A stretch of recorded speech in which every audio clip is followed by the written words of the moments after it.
Case போட போகிறேன். 90 ரூபா கேஸு. இப்போ நான் வீட்டு சிலிண்டர் புக் பண்ணுறேன். இப்போ புக்காக மாட்டேங்குது. நான் எங்கே போய் நான் இந்த கஷ்டத்துக்கு வரதில்ல. கொஞ்சமாக முன்னாடியே முயற்சி பண்ணி சொல்லணும். இந்த மாதிரி இருக்குது, கொஞ்சம் உஷார் பண்ணி செக் பண்ணி வச்சுக்கணும்னு சொல்லணும். இது சொல்கிறது கிடையாது.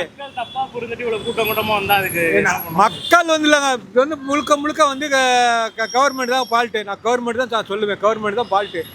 இதை வந்து கவர்மெண்ட் என்ன பண்ணணும்னா மேலே இடத்துக்கு போய் சொல்லி இந்த மாதிரி மக்கள் வந்து கஷ்டப்படுறான்னு சொல்லிட்டு இப்போ அடுப்படி கேஸுக்கு இப்போ வீட்டில் எல்லாம் புக் பண்ணுறதுக்கு எடுக்கலை. இன்னும் லாக் ஆகி போயிருக்கு. சுவிச் ஆஃப் பண்ணிட்டானுங்க, எல்லாம் பண்ணிட்டானுங்க. இப்போ நாங்கள் எங்கே போய் நான் வாங்குறது? விறகு எவ்வளோ தெரியுமா?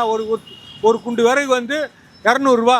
அடுப்பு கறி வந்து ஒரு 2 கிலோ அடுப்பு கறி 150 ரூபா. 40 ரூபா இருந்தது, இப்போ 150 ரூபா அடுப்பு கறி. நான் அந்த அடுப்பு கறி வச்சு நான் எப்படி நான் குடும்பம் ஓட்ட முடியும்? என் பையன் பெட்ரோலில் என் பையன் வண்டி தள்ளிட்டு போய் நிற்கிறான்.